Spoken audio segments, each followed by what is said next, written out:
So, welcome to this notes making strategy series of GS3. We are doing economy and अब हम infrastructure के second part में हैं which is we'll be doing aviation and waterways. First में हमने क्या किया था? First में हमने road and railways किया था, ठीक है? सो अब सिलेक्शन नंबर 20 में हम इंफ्रास्ट्रक्चर का एविएशन एंड वाटरवेज करेंगे। देखो, करने का हमारा एकदम सिंपल तरीका वही रहेगा कि जितना ज़रूरी है उतना ही करो, ठीक है? फालतू का अननेसेसरी नहीं चाहिए। एविएशन में कौन सी कंपनी है, क्या कर रही हैं, सीट कहाँ मिलता है, नहीं मिलता है, फालतू की जानकारियाँ नहीं चाहिए, ठीक है?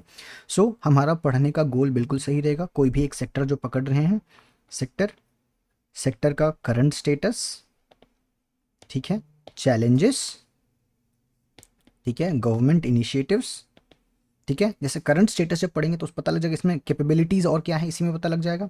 चैलेंजेस, लिमिटिंग फैक्टर्स क्या हैं, government initiatives and way forward, वो सब हम इसी में पढ़ेंगे, इससे ज़्यादा दिमाग नहीं लगाएंगे, ठीक है?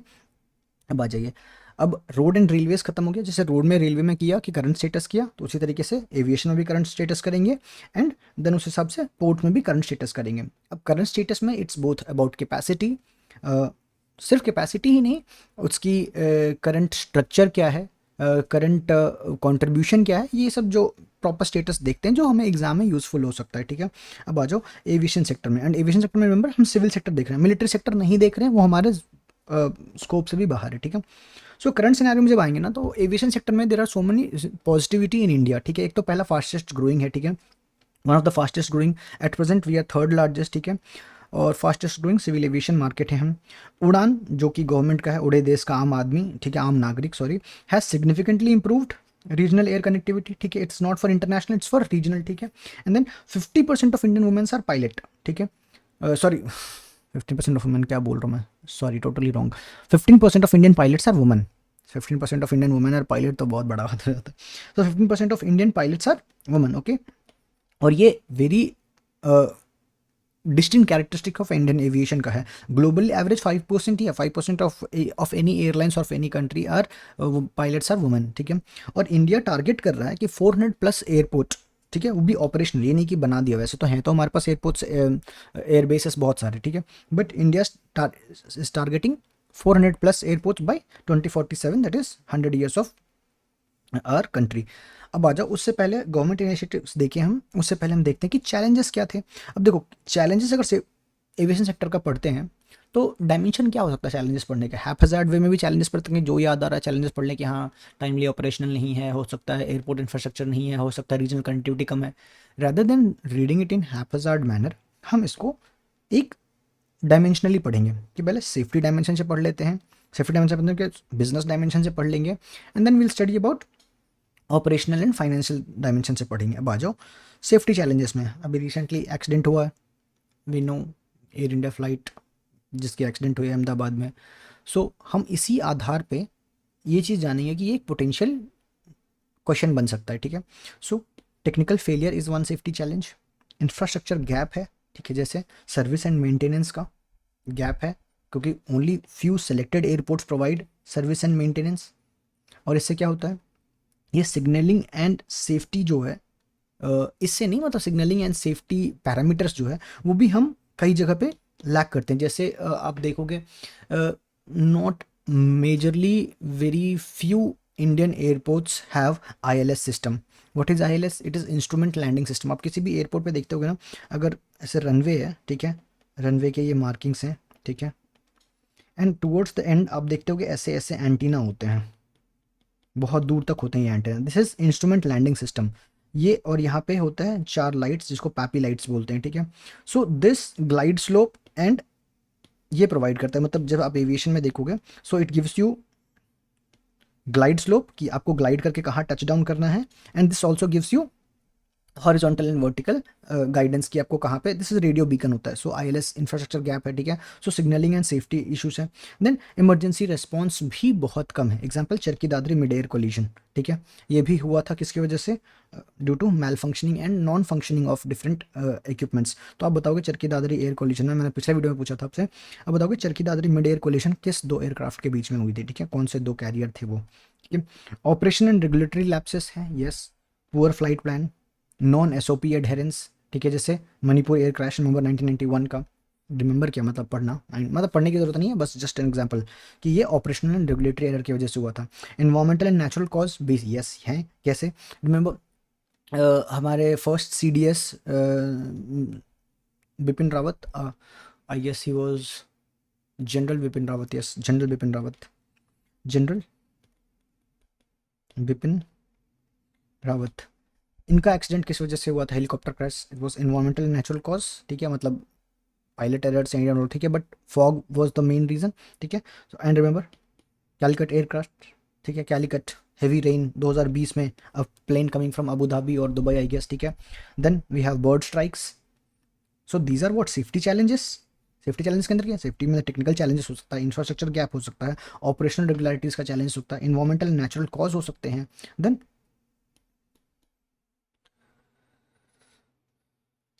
growing drone markets. What are drone markets and why are they interfering with?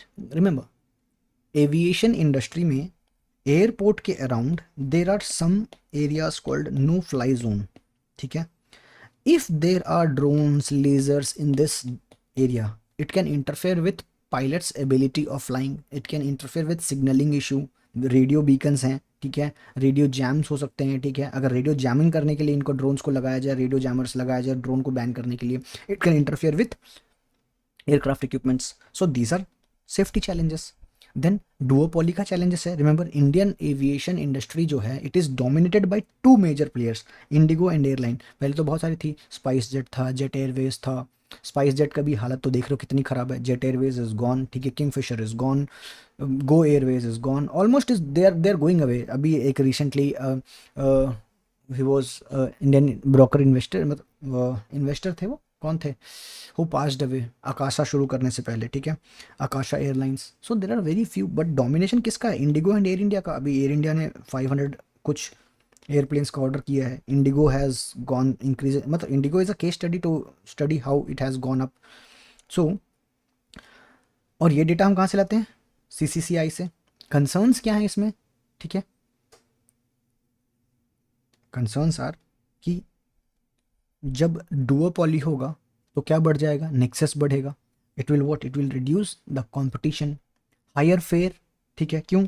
क्योंकि फ्यू कंज्यूमर चॉइस। एक बार बताओ, आपके पास मार्केट में 6 चीज़ों का ऑप्शन है, तो आपको पता है कि भाई अगर तू नहीं दे रहा हूँ तो मैं तुम्हारे पास जा रहा हूँ, तुम नहीं दे रहे हो तो मैं तुम्हारे पास जा रहा हूँ, तुम नहीं तो तुम्हारे पास। फिर इनको लगेगा अच्छा कस्टमर रिटेन करने के लिए I need to offer them better price. But if you know there are only two players and the players also know that we are only the two option available to the customer, what would they do? They would simply have their own dedicated price कि भाई तुमको लेना तो हमसे ही पड़ेगा अगर ये service चाहिए तो, नहीं तो अगला ये देख रहा है कि अच्छा ये इतने में दे रहा तो मैं इतने में कम क्यों क्यों दूँ। So this is reduction of consumer choice. Reduction of consumer choice will do what? Will reduce the competition. Then sector wide disruptions भी हैं। एग्जाम्पल जैसे रिमेंबर अभी रिसेंटली 2025 की ही बात है, ए इंडिगो का कैंसिलेशन वाला जो हुआ था, बिकॉज कंप्लायंस एडहेरेंस करना था, दे कुड नॉट और they did not whatever they did, ठीक है। तो इंडिगो कैंसिलेशन से यू सी कैसा केओस क्रिएट हुआ था, ठीक है। Then higher entry barriers, why? Due to capital and intensive nature है इसका, कैपिटल इंटेंसिव नेचर है and it requires too much of capital input, ठीक है। देन उसके हिसाब से जेस्टेशन पीरियड भी इसका ज़्यादा होगा।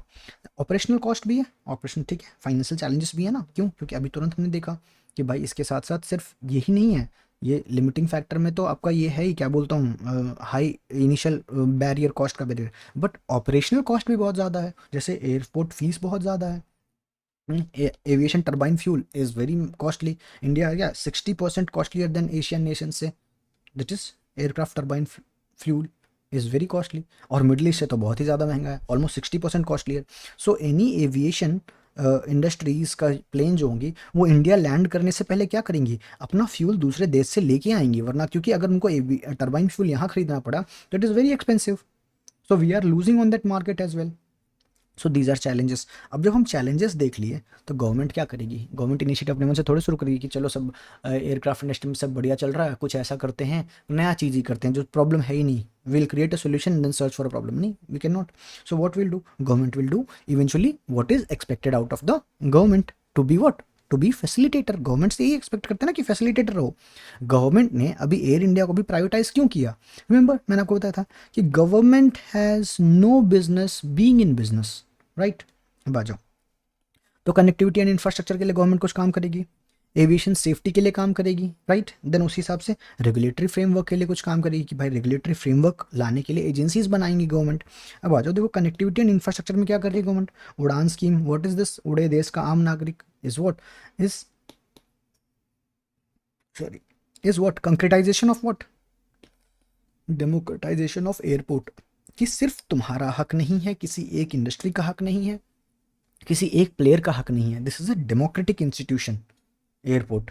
Then airport expansion with what PPP model you have seen, Adani का expand, Adani Airports Group has expanded significantly. Then aircraft aviation industry, DG यात्रा के थ्रू क्या कर रहे हैं? Hassle free boarding experience, because if my boarding experience is easy और बहुत आसान है तो people don't have to rush early. if people don't have to rush early, ये क्या करेगा? अगेन स्पिल ओवर इफेक्ट करेगा, गुड स्पिल ओवर इफेक्ट कि भाई ट्रैफिक नहीं बढ़ेगा, ट्रांसपोर्टेशन ईज रहेगा, people don't have to rush to airport and leave early, ठीक है, बिकॉज 4 घंटा चेकिंग में ही लग जा रहा है। सो वो चीज़ नहीं है। So Digi Yatra has done what? Hassle free boarding experience. अब एविएशन सेफ्टी के लिए that is DGCA conducts audit and surveillance and enforcement. What है DGCA? Directorate general of civil aviation. अब रिमेंबर, जब भी कहीं आप डायरेक्टर जनरल पढ़ो ना, देखो आप कभी ऐसे पढ़ोगे ना अथॉरिटी, रिमेंबर वो एक मिनिस्ट्रियल लेवल होगा, ठीक है, अथॉरिटीज यहाँ पे मिनिस्टर्स होंगे, ठीक है। कहीं भी जैसे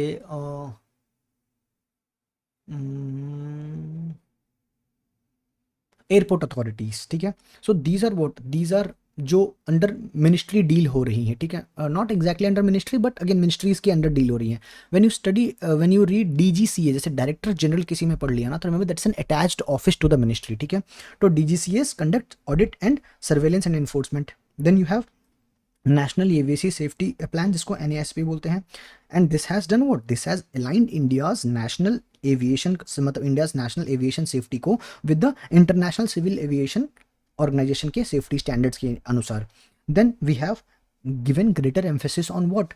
कि क्रू ट्रेनिंग पे। तभी तो हम रिसेंटली अभी 48 आवर्स का हमने वीकली रेस्ट लाया था, जिसकी वजह से इंडिगो क्राइसिस हुई थी, ठीक है। सो कंप्लायंस इशू हो गया था, वो हायर नहीं किए and then they have to give them rest. Then pilot का शॉर्टेज हो गया, क्रू का शॉर्टेज हो गया, they have to cancel the flights, ठीक है। अब वो देखो रीजन जो भी रहा हो, बिजनेस पॉलिटिक्स उसमें नहीं जाएंगे, बट ऐसा हुआ था, ठीक है। Then crew training and fatigue management, yes, international civil aviation के अथॉरिटी के अनुसार हम इसको अलाइन करेंगे। Then aircraft demolition and obstruction caused by what? Building, trees etcetera rule, जो आपका ये है 2025 का एक नया रूल आया कि भाई एयरपोर्ट के आसपास कितनी अथॉरिटीज़ होंगी, वहाँ के म्यूनसिपैलिटीज़ एंड कॉरपोरेशंस को अलाउ करना कि how tall your building can go, how tall your infrastructure can go. Then data driven safety audits and corrective measures, ये सरकार दे रही है इस पे एम्फोसिस। That's it. इसे ज़्यादा जानना भी नहीं, देखो याद भी ऐसे ही रखना है कि 4 पॉइंट्स में से 2 पॉइंट्स अपने को कलेक्टिवली याद रखना है हर इंडस्ट्री का, ठीक है, so that we can put it in a holistic answer. अगर कोई इंफ्रास्ट्रक्चर की बात करता है, कुछ एविएशंस की बात करता है, तो हमें हर एंगल पे थोड़ा थोड़ा डेटा अवेलेबल होना चाहिए, ठीक है। अब आ जाओ, रेगुलेटरी फ्रेमवर्क क्या था? कि रेगुलेटरी फ्रेमवर्क में हम international civil authority, aviation authority जो है उसके अकॉर्डिंग से अपने स्टैंडर्ड को अलाइन कर रहे हैं, ठीक है। Then we are doing what? Major regulatory bodies government बना रही है, जैसे DGCA director general of civil aviation, AAI that is what? Aircraft Authority of Airport Authority of India, ठीक है। Then AAIB, this was Aviation Accident Investigation Bureau, then Bureau of Civil Aviation Security. These are the government measures to what? To regulate it properly. So अगर हम देखें government measures क्या है, connectivity के लिए government एक मेजर ले रही है, एविएशन सेफ्टी के लिए गवर्नमेंट एक मेजर ले रही है, रेगुलेटरी फ्रेमवर्क के लिए गवर्नमेंट एक मेजर ले रही है, ठीक है। एंड ICAO के अकॉर्डिंग हमने क्या किया है? हमने अपने लिए SARPS डिजाइन किया, this is standard and recommended practice है, ठीक है, standard and recommended practice to ensure uniform global aviation safety covering, so that even our pilots when they move to different countries or even the different pilot when they come to our country, they have similar standards so that there is no confusion, ठीक है। then majority we have DGCAs, ये सब हैं हमारे पास। now coming to recent regulation में move क्या हुआ है, because aviation sector is obviously a very much evolving sector और बहुत ग्रोथ वाले सेक्टर भी हैं। तो इन सब डुओपोलीज और ये सब जितने भी फाइनेंशियल कंस्ट्रेंट्स हो रहे हैं ग्रोथ करने के लिए, तो गवर्नमेंट ने कुछ मेजर लिया स्पेसिफिकली इसके लिए। तो देखो दो दो मेजर्स इंपॉर्टेंट हैं कि डीजीसीए ने एक सबसे बात ये कही है कि 10% रिडक्शन करने बोला है इंडिगो को कि अपने स्केड्यूल कैपेसिटी में 10% रिडक्शन करो so that other players can have the window, because now this sector has become so much concentrated with both the players कि इनके पास इतनी प्लेन्स हैं, इतनी स्लॉट्स अवेलेबल हैं, इतने पायलट्स हैं, so they are able to schedule their flight so much that दूसरों को विंडो नहीं मिल पाता, उतनी ही विंडो है फ्लाई करने की। सो 10% रिडक्शन डीजीसीए ने बोला है। देन 60% ऑफ फ्री सीट्स होने चाहिए। जैसे मान लो आप एक एयरप्लेन देखते हो, ठीक है, यू सी की ऐसे एयरप्लेन है एंड आपके पास सीटिंग अरेंजमेंट्स मिलते हैं, ऐसे ऐसे ऐसे ऐसे ऐसे सीटिंग अरेंजमेंट मिलते हैं, बीच में आयल है, तो देखते हो कि इसमें से देखते हो कि कुछ पेड सीट्स होते हैं, कुछ फ्री सीट्स होते हैं। तो डीजीसीए ने ये मैंडेट किया है कि जितनी भी आपकी यहाँ पायलट को पायलट के बाद से, पायलट को पायलट के बाद से एंड देन क्रू सीट्स के बाद से जितनी भी अवेलेबल आपके पास सीट्स होंगी उनमें से 60% of seats should be allocated free. Only 40% की आप कीमत ले सकते हो। So 60% of free seats available होने चाहिए। तो these are the two major hurdles को टैकल करने के लिए गवर्नमेंट का एक इनिशिएटिव है। अब आ जाओ वे फॉरवर्ड क्या हो सकता है इसमें, कि भाई प्रमोट करो fly from India, so that is एक हब एंड स्पोक मॉडल की तरह हम काम कर सकें। रिमेंबर जैसे मैंने आपको कहा था कि शिप थ्रू इंडिया करके, ऐसे कि डू इट फ्रॉम इंडिया, जैसे make in India, create in India. So fly from India, why fly from India, so that अगर मान लो किसी को लेट्स से मिडिल ईस्ट से लेट्स से जापान जाना है, लेट्स से डिफरेंट कंट्री जाना है, या फिर साउथ ईस्ट एशिया जाना है, so what you come here and then you fly from here, so because we have major hubs here, so fly from India. उसके लिए हमें देखो हर्डल्स में क्या करना होगा, सबसे पहले ये तो कम करना पड़ेगा ना हमें, वरना कोई क्यों हमारे यहाँ से फ्लाई करेगा, राइट। हमें एविएशन टर्बाइन फ्यूल जो है उसकी कॉस्टिंग कम करनी पड़ेगी, right. 60% of free seat allocation, sorry 60% of free seat हो गया, fly from India scheme. Then what, promote Digi Yatra beyond current reach, जहाँ पे मतलब हो सकता है किसी एयरपोर्ट्स पर, कहीं कहीं एयरपोर्ट्स पे नहीं अवेलेबल है, so you promote it there as well, it will do what, it will reduce the boarding time. अब देखो जैसे बोर्डिंग टाइम रिड्यूस हुआ डीजी यात्रा से, सिर्फ पैसेंजर्स के लिए ही फैसिलिटेशन नहीं हो रहा है, इससे इवन एयरलाइन के लिए, suppose if airline lands here और उसके लिए सब कुछ रेडी है यहाँ पे पहले से, so it will take up the passenger and fly away immediately. So aircraft का टर्न अराउंड टाइम भी कम हुआ, राइट।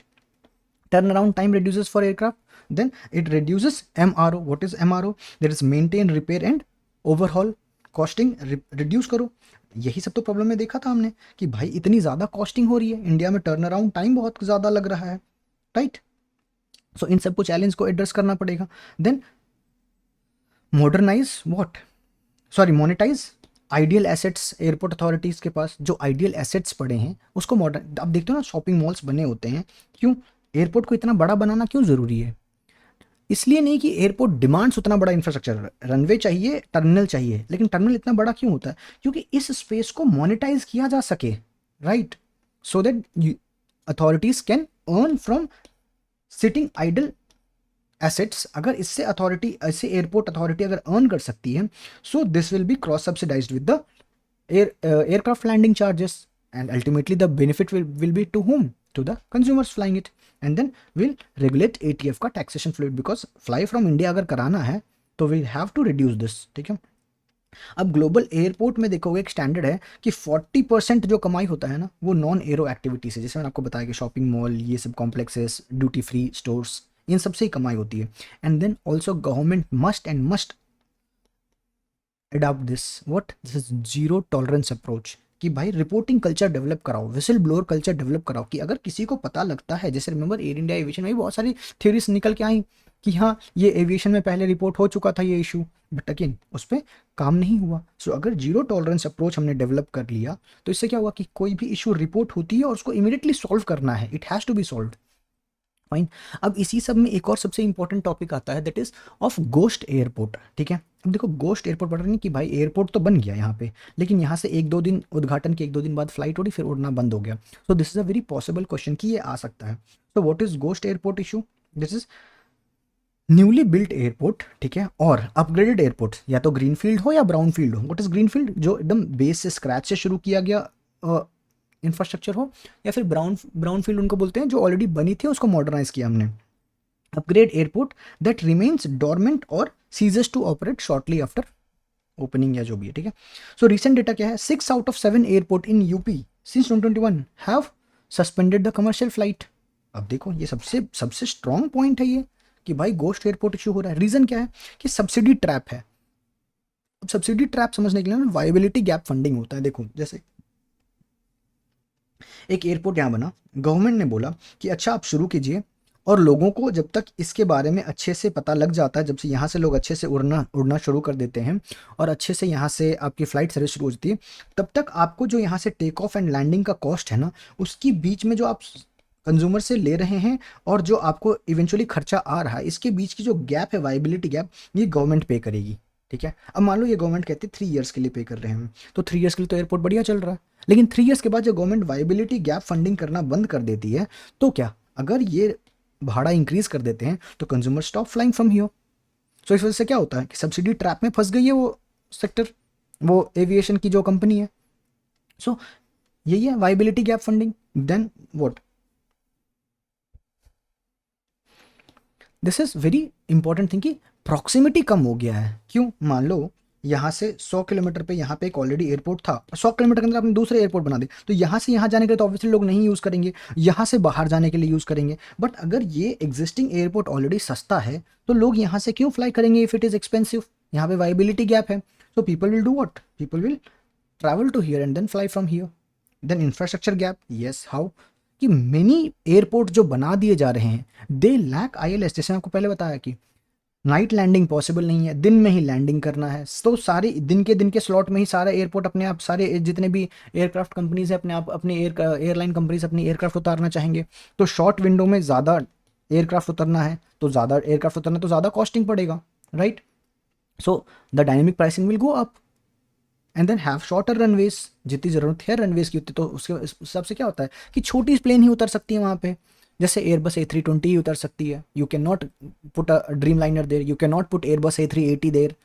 चलो एयरबस A380 तो बहुत बड़ा प्लेन हो गया, ठीक है, यू कैन नॉट पुट 777 देर। सो छोटी छोटी प्लेन ही आ सकती हैं, 747 तो खैर आ ही नहीं सकता। So these are what, and this leads to what, diversion, delay, cancellation, connectivity issue इनका होता है। तो सोल्यूशन क्या है कि भाई उड़ान स्कीम को और मॉडिफाई करो, ठीक है। सिर्फ उसके वजह से कि एयरपोर्ट बनाना है और इंक्रीज करना है, 400 टारगेट एयरपोर्ट पहुंचना है बाई 2046 तक में, एयरपोर्ट मत बना दो। देन वाइबिलिटी फंडिंग गैप जो है इसको एक्सटेंड करो, 3 से 5 साल करो, तब तक जब तक लोगों को आदत ना पड़ जाए वहाँ से उड़ने का, ठीक है।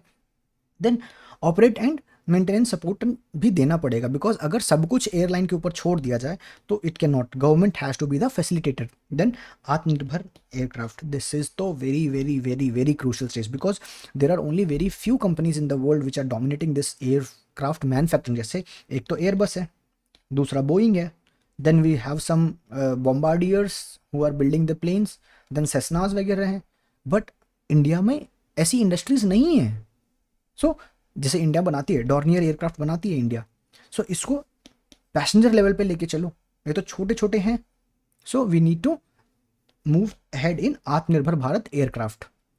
So these are the solutions for our aviation sectors and ghost airport का इशू हो गया, ठीक है। Now coming to ports and shipping. So coming to port and shipping में हम देखते हैं कि इनका भी करंट स्टेटस क्या है, and then what are the challenges and what are the government initiatives. आ जाओ करंट स्टेटस में इंडिया में देखेंगे तो India has largest peninsular coast line, ठीक है। लार्जेस्ट बताना तो कुछ भी बताओ, लार्जेस्ट कोस्ट लाइन है हमारे पास पेनिनसुलर, ठीक है, that is 11,000 kilometre, one of the world's largest, not exactly largest, one of the world's largest peninsular coast line, ठीक है। इंडिया का ट्रेड, वैसे तो किसी भी देश का major international trade happens through sea route, ठीक है। So 90% of India trade by volume, by value नहीं, by volume moves through waterways, 70% by value. Approximately 14,500 kilometre of navigable inline waterways है हमारा, ठीक है, इनलैंड, ठीक है। Operational, yes, national waterways has increase from 24 operational से 29 ऑपरेशनल वाटरवेज हो गए हैं। वाटरवे नंबर 1 आप बताओगे, जैसे NH नंबर 1 NH नंबर 2 होता है ना, वाटरवेज नंबर 1 बताओगे कौन सा है आप लोग, ठीक है। Then operational length has increased from 2,716 kilometre in 2014, obviously 14 से कंपेयर करेंगे बिकॉज 14 से पहले तो वी नो 14 से पहले क्या था, 14 के बाद अब हम दुनिया डेवलप होना शुरू हुई है, भारत डेवलप होना शुरू हुआ। सो 2716 से हम कहाँ जा रहे हैं, मतलब 2716 किलोमीटर था हमारे पास, we have increase to 4894 kilometres. ठीक है, ये नेविगेबल ऑफ इनलैंड वाटरवेज की बात कर रहे हैं। ठीक है, 24 से 29 वाटरवेज हाईलाइन, जैसे हाईवेज होते हैं ना, वो वाटरवेज बनाए हमने। ठीक है, turn around time we have reduced almost, बोला था ना 100 से हमने 48 आवर्स तक लेके आए हैं। ग्लोबल स्टैंडर्ड इज 24 आवर्स का टर्न अराउंड टाइम, कि अगर हमारे पास कोई शिप आके डॉक करती है हमारे पोर्ट पे कंटेनर्स लेके, तो उसको यहाँ से वापस जाने में, इसको अनलोड करके नया माल लोड करके या फिर जाने में इसको पहले 9400 आवर्स के अराउंड टाइम लगते थे। Now it has reduce to 48 hours and global standard होता है 24 घंटे में टर्न अराउंड टाइम होता है। So despite being cheapest, remember despite being cheapest, inland waterways carry less than 2% of freight. So remember मैंने आपको बताया था कि जैसे गवर्नमेंट को क्रॉस सब्सिडी दे रही है गवर्नमेंट, जहाँ पे 1.73 रुपये खर्चा हो रहा है, तो people are generally paying 7-3 rupees for traveling. Why? Because there is a cross subsidization. उसी तरीके से we know that waterway का transport is the cheapest transport. Still, despite being the cheapest, only less than 2% of freight cost जा रहा है इसमें से। And ये क्या है, नेग्लिजिबल पैसेंजर भी है इसी आधार पर, फ्रेट तो कम जा ही रहा है, नेग्लिजिबल पैसेंजर भी जा रहा है। सो इंडिया सिट्स, एक बहुत इंपॉर्टेंट चीज़ है हमारे पास डेटा की, India seats at the cross road of global shipment path. Remember कि जैसे, एक मिनट, इधर अफ्रीका है, इधर सिनाई पेनिनसुला हो गया आपका। ठीक है, then we come to here Pakistan, sorry, then India यहाँ सेट कर रहा है। सो मेजरली ऑयल या फिर पर्शियन गल्फ से या स्ट्रेट ऑफ हॉर्मुज से, बाबल मंडेब से जितने भी आ रहे हैं shipment, so India is sitting in the एकदम, चाहे अब इधर आपका क्या बोलता हूँ वो सुंडा स्ट्रेट से, मलाक्का स्ट्रेट से जो भी आ रहा है, पाक बे होते हुए, so India seats at the very cross. अगर आप ये मैप बना के दिखाते हो एग्जाम में, ये इधर से brownie points for you. So 80% of oil route इधर से जा रहा है, ग्लोबल शिपमेंट पाथ के है। सो अगर इंडिया एक मॉडल बनाता है which has travel from India, shipment from India का मॉडल एक बनाती है, so India has very powerful scope. ठीक है, तो ये देखने के बाद, करंट स्टेटस देखने के बाद, हम गवर्नमेंट इनिशिएटिव्स देखते हैं कि गवर्नमेंट ने क्या किया है इन सब चीज़ों के लिए। आज वो देखते हैं कि भाई सागरमाला प्रोग्राम लाते हैं, उससे पहले चैलेंजेस देख लेते हैं। ठीक है, वंस वी अंडरस्टैंड चैलेंजेस, हमें गवर्नमेंट इनिशिएटिव पढ़ने में और आसान रहेगा। सो चैलेंजेस क्या है शिप बिल्डिंग या फिर शिपमेंट इंडस्ट्री में? भाई स्क्यूड मॉडल मिक्स है हमारे पास, कि भाई फ्रेट मूवमेंट जो है वो रोड डोमिनेटेड है, और रोड में खर्चा कितना आता है, 5 रुपीज़ पर टन पर किलोमीटर रोड में। ठीक है, वाटरवे सॉरी रेलवे में 2 रुपीज़ पर टन पर किलोमीटर आता है, तो 33% ऑफ कार्गो कैरी कर रहा है। देखो कहीं ना ये 70% भी है, कहीं से 54%, सो ऑन एन एवरेज 60% मान के चलो। ठीक है, बट वाटरवेज में देखोगे 1 टन पर किलोमीटर, 1 रुपी पर टन पर किलोमीटर खर्चा होता है। सो वाटरवे मात्र 6%। ठीक है, despite being the cheapest, despite being cheapest we are not utilising water, because हमारे पास स्क्यूड मॉडल डेवलप हुआ है। सो इस चैलेंज को एड्रेस कराएंगे हम लोग, राइट। उसी तरीके से we have inadequate port capacity. तो मोस्ट पोर्ट लैक 18 किलोमीटर का जो ड्रॉट बोलते हैं ना, जिसको ड्रॉट की मतलब अगर बड़े कंटेनर्स को लेके आना है, तो ये जो पोर्ट है ना, जो वाटरवेज है, इसमें 18 किलोमीटर ड्रॉट रिक्वायरमेंट होता है for large vehicle. And then we have 48 hours of turn around time, तो ग्लोबल स्टैंडर्ड 24 आवर्स है। सो इनएडिक्वेट कैपेसिटी भी है, इसको भी एड्रेस करना है। पुअर हिंटरलैंड कैपेसिटी कनेक्टिविटी, हाँ बिल्कुल जान रहे हैं कि भाई डिस्पाइट बीइंग चीपेस्ट, हम क्या कर रहे हैं, हम रोड यूज़ कर रहे हैं, 54% ऑफ कार्गो यूज़ कर रहे हैं यहाँ से ट्रांसपोर्टेशन में। So this needs to be addressed, because अगर हिंटरलैंड कनेक्टिविटी को इंप्रूव कर देंगे हम, तो इससे क्या होगा, हमारा कॉस्टिंग कम होगा, transport costing. And remember OECD का data again, what if cost goes down by 1%, volume will go up by 3%, trade volume बढ़ेगा, जीडीपी बढ़ेगी, जीवीए बढ़ेगा हमारा। ठीक है, then weak road rail connectivity भी है, कि भाई जहाँ तक पोर्ट है वहाँ तक रोड रेलवे सही से जा नहीं रही है, कीचड़ है, रोड ही नहीं है, तो पहुँच नहीं पा रही है। सो ये लॉजिस्टिकल कॉस्ट इंक्रीज करता है ये सारा चीज़। Then high shipping cost, obviously मैंने आपको बताया अभी हाई शिपिंग कॉस्ट क्यों है। देन इनलैंड वाटरवे ट्रांसपोर्ट है, इंटरलैंड कनेक्टिविटी, कि high capital cost of the vessel जो है वो ज़्यादा लग रहा है इसमें, है ना। एंड लो प्राइवेट इन्वेस्टमेंट है इसमें, सरकार ही इन्वेस्ट कर रही है जो कर रही है, वाटरवेज बना रही है। And then weak ship building तो है ही हमारा, जान ही रहे हम, India accounts for less than global 1% से ग्लोबल शिप बिल्डिंग में कम है हम। शिप रेकिंग भी एक अलग चीज़ है, शिप बिल्डिंग भी एक अलग चीज़ है। देखो China seats at around 20 to 24% के वैल्यू पे सिट करता है ग्लोबल शिप मेकिंग में। So India is less than 1%। So these are the market which needs to, these are the area which needs to be tapped. तो government भी कुछ इसी के लिए करेगी, राइट। अब आ जाओ चैलेंजेस पे। तो गवर्नमेंट ने क्या किया कि भाई नेविगेशन कम हो रहा है, तो गवर्नमेंट ने सागरमाला प्रोजेक्ट लाया। क्यों? Comprehensive port lead development strategy है ये।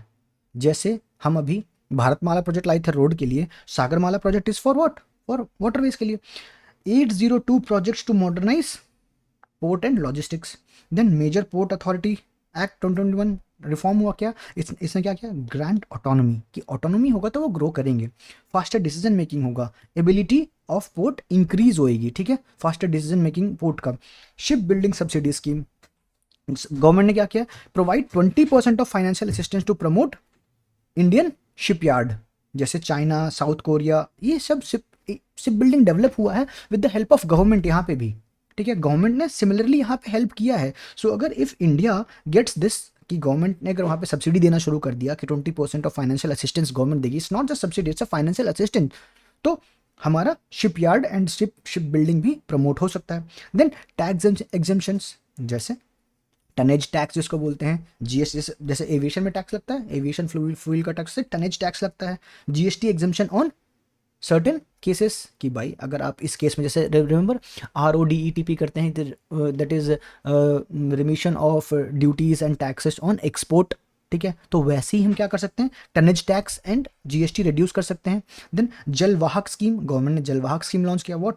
इसमें 30% ऑफ ऑपरेटिंग इंसेंटिव होता है फॉर कार्गो, ठीक है। जैसे नेशनल वाटरवे 1, 2, 3 में यहाँ पे इनलैंड के लिए है जलवाहक स्कीम, जलवाहक, जल के थ्रू वाहक, ठीक है। तो ये करने के लिए गवर्नमेंट 35% ऑफ ऑपरेशनल इंसेंटिव्स दे रही है। Then carrier of good by sea act 2025, इसमें क्या हुआ कि क्लियरली डिफाइन करता है कि कैरियर शिपर का रिस्पॉन्सिबिलिटी क्या होगा, लाइबिलिटी क्या होगा एंड कितनी इम्यूनिटी होगी। अब देखो ये पढ़ने नहीं बैठ जाना ये एक्ट कि सर इस एक्ट को डिटेल में पढ़ा दो, नहीं पढ़ना है। क्यों? It clearly defines carrier ship responsibility, liability and immunity. इससे क्या होगा? इससे ये डिफाइन हो जाएगा कि भाई अगर कोई भी कंपनी अगर अपनी आती है यहाँ पे, अपनी इंफ्रास्ट्रक्चर एस्टैब्लिश करती है यहाँ पे, तो उसको पता है कि मेरी लाइबिलिटीज़ क्या है, क्लियरली मेंशनड है। और इन सब से क्या होगा? इन सब से ईज ऑफ डूइंग बिजनेस बढ़ेगा, राइट। किसी भी बिजनेस में यही चाहिए, ईज ऑफ डूइंग बिजनेस बढ़ाना। So these are the government initiatives. Remember, जब भी आपको चैलेंजेस पता लग जाएगा ना, तो आप गवर्नमेंट के इनिशिएटिव्स इजीली पता कर लो कि उसी चैलेंजेस को एड्रेस करने के लिए गवर्नमेंट का इनिशिएटिव होता है। अब आ जाओ वे फॉरवर्ड क्या बनता है इन सब के लिए, कि भाई इंफ्रास्ट्रक्चर डेवलप करना है, शिप बिल्डिंग डेवलप करना है, ईज ऑफ डूइंग बिजनेस बढ़ाना है, and then green and digital ports बढ़ाने हैं।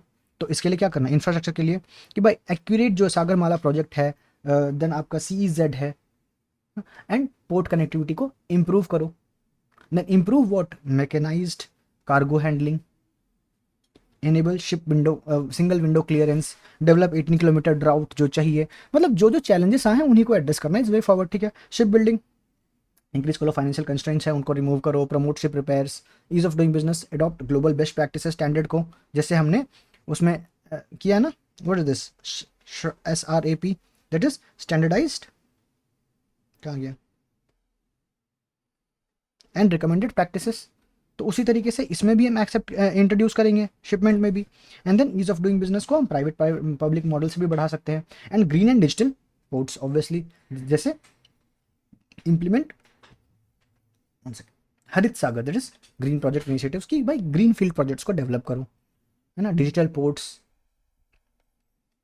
NLPs, जैसे हम पाइपलाइंस, नेशनल पाइपलाइंस बना रहे हैं, उस तरह से पाइपलाइन बनाओ for even marine and inland waterways के लिए भी। So these are the way forward. इतना ही जानना है, इससे ज़्यादा कुछ नहीं। So now you see how crisp हो गया पूरा इन्फॉर्मेशन, जब हमें जैसे ही पता लगे कि एक सीमलेस मैनर में पढ़ना है, जबरदस्ती का उसमें कुछ दिमाग नहीं लगाना कि सर इतना जल्दी खत्म हो गया, हाँ इतना जल्दी ही खत्म करना है इसको, यही मेरे नोट्स, मैं भी इतना ही पढ़ता हूँ, इससे ज़्यादा नहीं पढ़ना, ठीक है। So that's it. अब हम नेक्स्ट लेक्चर में क्या करेंगे? नेक्स्ट लेक्चर में will be doing energy sector शुरू करेंगे, और रिन्यूएबल एनर्जी सबसे पहले करेंगे, ठीक है। उसके बाद से नेक्स्ट लेक्चर में उसके बाद एनर्जी सेक्टर में ही रिन्यूएबल एनर्जी का ही थोड़ा डीप में जाएंगे, wind energy, solar energy, hydro electricity. Remember इसमें भी वैसे ही पढ़ेंगे कि करंट सिनेरियो क्या है, करंट स्टेटस क्या है, ग्लोबल स्टैंडर्ड्स क्या है, इंडिया कहाँ स्टैंड करता है, चैलेंजेस क्या है, गवर्नमेंट इनिशिएटिव क्या है सबके लिए, ठीक है। Fine. So thank you, see you in the next lecture. Till then, take care and join this for your PDFs and this for your lectures. Thank you so much. See you in the next lecture.